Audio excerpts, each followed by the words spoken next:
बल्कि डर और खौफ है, और टैक्सेस लगने का और महंगाई होने का, और जैसे कि डराया जा रहा है कि इन्फ्लेशन जो है वो 20-25% तक चला जाए। में जिंदा रहने का हक दे दिया जाए तो यही काफ़ी होगा। जो हालात हैं, जो इन्फ्लेशन है, जो महंगाई है, जिस तरह महंगाई का ग्राफ बढ़ रहा है, जिस तरह आलमी हालात भी हैं, मैं उनको अपने आप से कंपेयर नहीं करता। ये एक मजाक बन चुका है ये मुल्क। और किसी ने ये भी लिखा हुआ था। जय हिंद दोस्तों, मैं महेंद्र शर्मा स्वागत करता हूं वन वर्ल्ड हिंदी में आपका। उम्मीद करता हूं आप खुश और स्वस्थ है। दोस्तों आइए दिखाते हैं पाक मीडिया की एक और लेटेस्ट डिबेट, जिसमें अब कैसे डिस्कशन किया जा रहा है कि पाकिस्तान में जो अब नया बजट आ रहा है, उस बजट में कैसे पाकिस्तान की आवाम को डराया और धमकाया जाएगा, और क्या क्या चीजें, क्या क्या वस्तुओं के रेट बढ़ा के पाकिस्तान की आवाम पे बोझ डाला जाएगा। क्योंकि इस बजट में पाकिस्तान की आवाम के लिए सिर्फ अगर कुछ है तो सिर्फ और सिर्फ डर और खौफ है कि किन किन चीजों पे टैक्स और बढ़ाया जाएगा, और अब आने वाले समय में पाकिस्तान की आवाम का क्या हाल होने वाला है। तो कहीं ना कहीं आज पूरी पाकिस्तानी मीडिया भी डरी हुई है कि जैसे इन्होंने तेल के रेट बढ़ाए हैं, वैसे ही अब ये आने वाले समय में पता नहीं किन किन उपयोग की जाने वाली डेली रोजमर्रा की चीज पे टैक्स बढ़ाया जाएगा और पाकिस्तान की आवाम का खून चूसा जाएगा। क्योंकि पाकिस्तान में इन दिनों में, इन सालों में हर 15 दिन में बजट आता है और उस बजट में पेट्रोल डीजल के रेट बढ़ा दिए जाते हैं। तो इसी प्रकार की चर्चा इस डिबेट में की गई है। तो दोस्तों देखिए डिबेट और कमेंट में अपनी प्रतिक्रिया जरूर दें। लास्ट में आपसे रिक्वेस्ट करूंगा, चैनल पर नए हैं तो चैनल को सबसे पहले सब्सक्राइब करें, लाइक शेयर कमेंट जरूर करें। दोस्तों जय हिंद, वंदे मातरम, भारत माता की जय। दोस्तों में जिंदा रहने का हक दे दिया जाए तो यही काफ़ी होगा। जो हालात हैं, जो इन्फ्लेशन है, जो महंगाई है, जिस तरह महंगाई का ग्राफ बढ़ रहा है, जिस तरह आलमी हालात भी हैं, मैं उनको अपने आप से कंपेयर नहीं करता। मेरा अपना मुल्क है, उसके अपने डायनामिक्स हैं, दूसरों के अपने डायनामिक्स हैं। तो उससे तो मुझे नहीं लगता कि बजट में कोई आपको इतनी बड़ी रिलीफ मिलेगी कि आप उसको अवामी कह सकें। अवामी बजट पेश होने का ज़माना ख़त्म हो चुका। वो एक ज़माना था, अच्छा दौर था वो। रिलीफ आवाम को, इन्वेस्टमेंट आती थी, आपकी जीडीपी थी, आपकी एग्रीकल्चर बहुत स्ट्रांग थी, आपकी कैश क्रॉप आपको डॉलर ला के दिया करती थी, आपकी इंडस्ट्री चलती थी, आपका टेक्सटाइल चलता था। अब तो कुछ भी नहीं रहा ना। कुछ तो वाया चनियोट बांग्लादेश चला गया, कुछ और कहीं और चला गया, और बाकी इंडस्ट्री का आपने हाल देख लिया। रोशनी, लाइट, बिजली, गैस न होने की वजह से जिम्मेदारी किसी की भी हो। तो मैं समझता हूँ कि अगर हम इस मौके पर इस बजट में महंगाई में कमी के कुछ इक़दाम देख सकें सिंसियरली, तो शायद कुछ बेहतरी हो जाए। रोजगार की फराहमी के कुछ इक़दाम आ जाएं। मैं 1 करोड़ नहीं, 50 लाख नहीं, 15-20 लाख के लोगों को रोजगार मिल जाए, ऐसी इंडस्ट्री लग जाए। कुछ जो टैक्सेस की भरमार है, वो मतलब एक अजीब मुल्क है हमारा कि हम जो इनकम आमदनी होती है उस पर टैक्स देते हैं, फिर जो खर्च करते हैं उस पर टैक्स देते हैं, फिर जो बैंक से ट्रांसफर करते हैं बच्चों को उस पर टैक्स देते हैं, फिर जाके जूते खरीद के उस पर टैक्स देते हैं।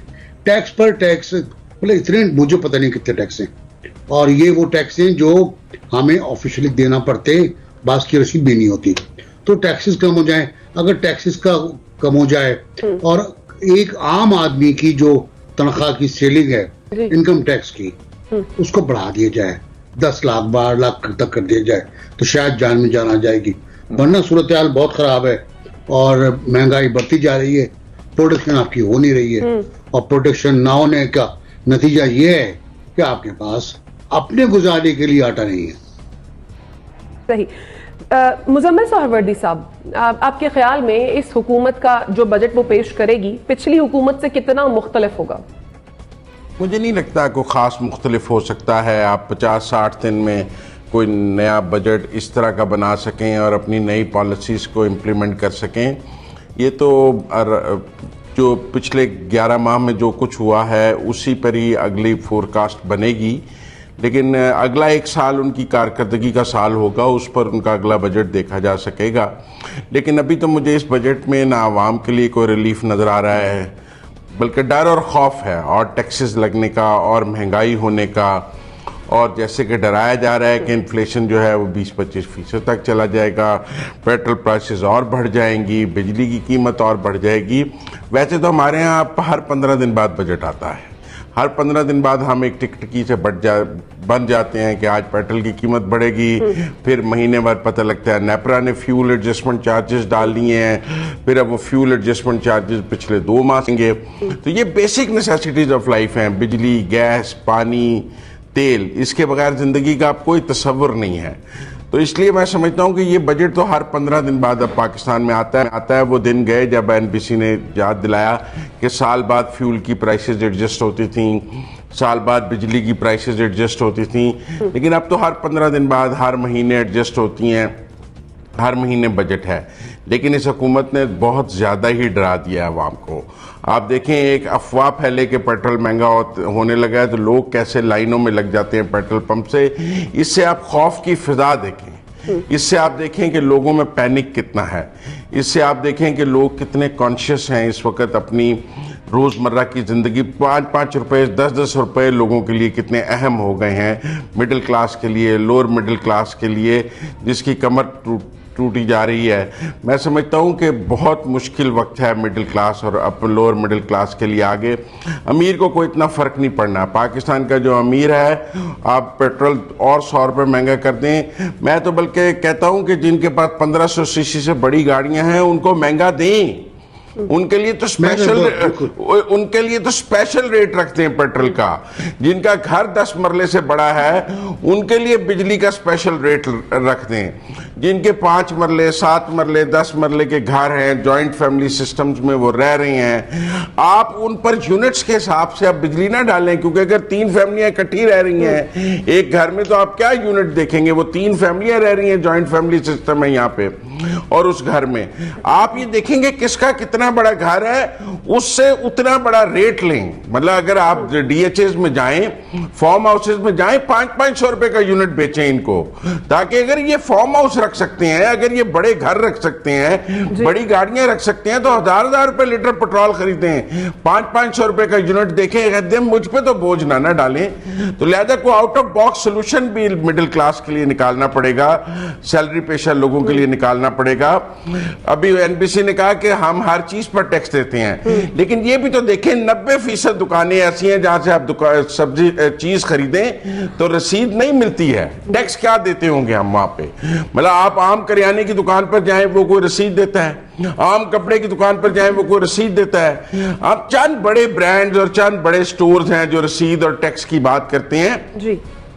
बाकी तो हमारा टैक्स सिस्टम ऐसा है कि 90% दुकानों पे, रिटेलर पे कोई टैक्स नहीं है, वेंडर कोई टैक्स नहीं देता, दूसरा कोई टैक्स नहीं देता। तो लिहाजा हम जब तक इन सारे शॉपकीपर्स को, वेंडर्स को टैक्स नेट में नहीं लाएंगे, ये कैसे निजाम ठीक हो सकता है? ये तो दिन ब दिन खराब ही होगा। ठीक है जुनैरा, अगर तो हुकूमत वाकई चाहती है कि आवाम के मसाइल हल हो, तो आपके ख्याल में इस बजट में किन शोबों को टारगेट करना होगा हुकूमत को?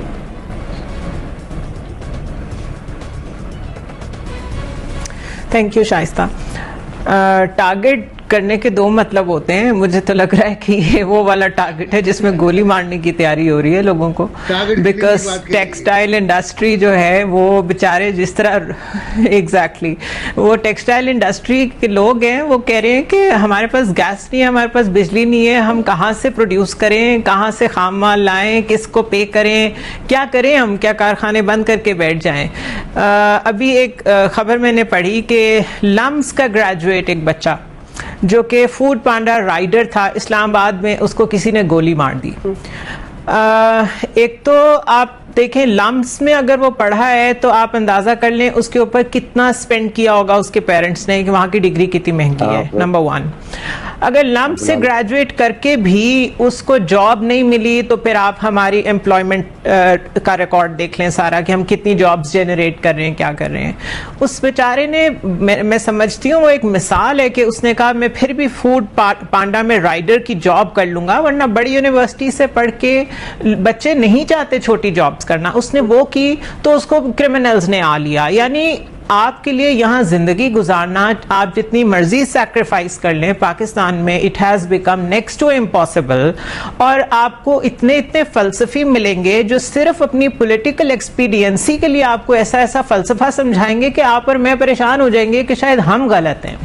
हर इकोनॉमिस्ट ऐसी बात कर रहा है कि जिसको इंप्लीमेंट होने में 10 साल लग जाएंगे। हर एक्सपर्ट अपनी फील्ड का इस तरह चीजों को एनालाइज कर रहा है, इस तरह गवर्नमेंट फिगर फजिंग कर रही है। पिछली गवर्नमेंट अपने काम को सही प्रोजेक्ट नहीं कर सकी, एक केओस है। बिकॉज इकोनॉमी हमारा अच्छा फोर्टे कभी भी नहीं रहा, क्योंकि हमारा उस पर फोकस नहीं रहा, हम सिर्फ सियासत में पड़े रहे हैं। अगर मार्च के फिगर्स बहुत अच्छे आ रहे हैं, अगर रिकॉर्ड कलेक्शन हुई है टैक्सेस की और रेमिटेंसेस की, आपका कामयाब जवान प्रोग्राम, ये सारे बहुत अच्छे अगर नंबर्स आ रहे हैं, तो इट सिंपली मींस के PTI government failed to transpire those figures towards the people, के लोगों को बता ही नहीं सके कि ये सब कुछ इतना अच्छा हो रहा है। दूसरी चीज ये कि जब ये वोट ऑफ नो कॉन्फिडेंस आ रहा था, तो इसका सिंपल मतलब ये कि गवर्नमेंट ने जो जा रही थी, जो आ रही थी, सबने काम छोड़ा हुआ था, सिर्फ पॉलिटिक्स पे फोकस था, लोगों की किसी को परवाह नहीं थी। और अब once this government is back, तो इनके मुंह से वही बातें निकल रही हैं जो पिछली गवर्नमेंट के मुंह से निकलती थी, सिर्फ शक्लें बदल गई हैं।